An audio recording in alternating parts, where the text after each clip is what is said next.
જે હાથોએ આપણને બાળપણમાં સાચવ્યા, જે વડીલોએ આપણને આંગળી પકડીને ચાલતા શીખવાડ્યું, આજે એ જ વડીલો અમેરિકાના નર્સિંગ હોમ્સમાં ભગવાન ભરોસે મુકાઈ રહ્યા છે.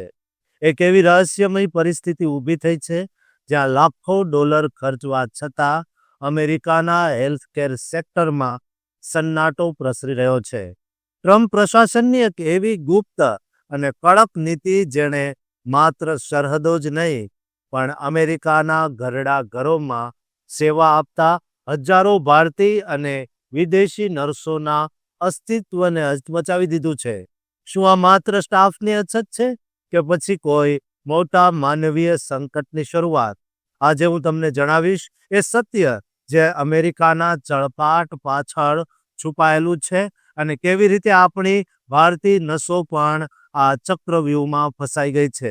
અમેરિકાના નર્સિંગ હોમ્સ અને લોંગ ટર્મ કેર સુવિધાઓ વર્ષોથી સ્ટાફની અછતનો સામનો કરી રહી હતી, પરંતુ હાલમાં ટ્રમ્પ પ્રશાસન હેઠળની નવી ઇમિગ્રેશન પોલિસીએ આ સમસ્યામાં તેલ હોમવાનું કામ કર્યું. એક રિસર્ચ મુજબ ડાયરેક્ટ કેર વર્કર્સમાં લગભગ 28% જેટલા મુસાફરો એટલે કે વિદેશી કામદારો અને અમુક ચોક્કસ ભૂમિકામાં તો આ આંકડો 30% સુધી જાય છે.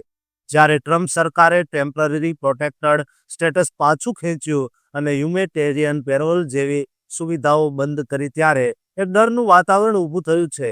વર્ષ 2025ની શરૂઆતમાં જ હેલ્થ કેર ફેસિલિટીઝને આઈસ રેડથી મળતું રક્ષણ નાબૂદ કરવામાં આવ્યું, જેને કારણે હવે હોસ્પિટલોમાં પણ ગમે ત્યારે દરોડા પડી શકે છે તેવો ભય ફેલાયો છે.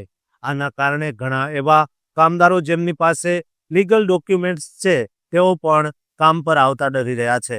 સૌથી મોટી ચિંતાની વાત એ છે કે આ ક્ષેત્રમાં ભારતથી ગયેલી નર્સોનો મોટો ફાળો છે. ભારતીય નર્સો માટે હવે વિઝા રિસ્ટ્રિક્શન અને $1,00,000 જેવી તોતિંગ H-1B વિઝા ફી લાદવામાં આવી છે, જેના કારણે નવી ભરતી થવી અશક્ય બની ગઈ છે.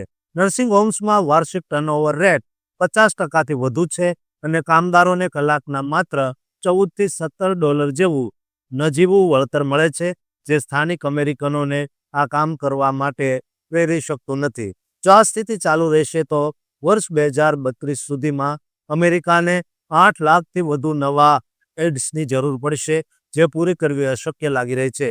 ન્યૂયોર્ક અને ફ્લોરિડા જેવા રાજ્યોમાં જ્યાં ભારતીયો અને અન્ય વિદેશી કામદારોનું પ્રમાણ 40 થી 70% જેટલું છે, ત્યાં હવે પરિસ્થિતિ ગંભીર બની રહી છે. એવું પણ જોવા મળ્યું છે કે ટ્રાન્સપોર્ટેશન અને દેશ નિકાલના ડરથી ઘણા કુશળ કામદારોએ નોકરી છોડી દીધી છે, જેનાથી દર્દીઓની સાર સંભાળની ગુણવત્તામાં ઘટાડો થયો છે અને વૃદ્ધોમાં કુપોષણ કે પડી જવાની ઘટનાઓ વધી રહી છે. એક બાજુ વહીવટી તંત્ર કડક પગલાં લઈ રહ્યું છે તો બીજી બાજુ ઉદ્યોગ જગતના નેતાઓ ચેતવણી આપી રહ્યા છે. જો વિદેશી ટેલેન્ટને રોકવામાં આવશે તો અમેરિકાનું હેલ્થકેર સેક્ટર મેનેજ્ડ ડિક્લાઇન એટલે કે પતનની ગર્તામાં ધકેલાઈ જશે. ઇન્ડિયન નર્સિસ જેઓ વર્ષોથી આ સેક્ટરની કરોડરજ્જુ ગણાય છે, તેઓ હવે કેનેડા કે અન્ય દેશો તરફ વળી રહ્યા છે. આ પરિસ્થિતિ માત્ર આંકડાઓની નથી પણ એક કરોડો વડીલોની છે, જેમને હવે સમયસર દવા કે પ્રેમભરી સારવાર આપનાર કોઈ હાથ બચ્યા નથી. ટૂંકમાં કહીએ તો ટ્રમ્પની નીતિઓએ વર્કફોર્સમાં જે ખાડો પાડ્યો છે તે ભરવો હવે ખૂબ મુશ્કેલ બની રહ્યો છે. દોસ્તો, આ અંગે તમારું શું માનવું છે? કોમેન્ટ બોક્સમાં તમારો અભિપ્રાય જરૂર આપજો.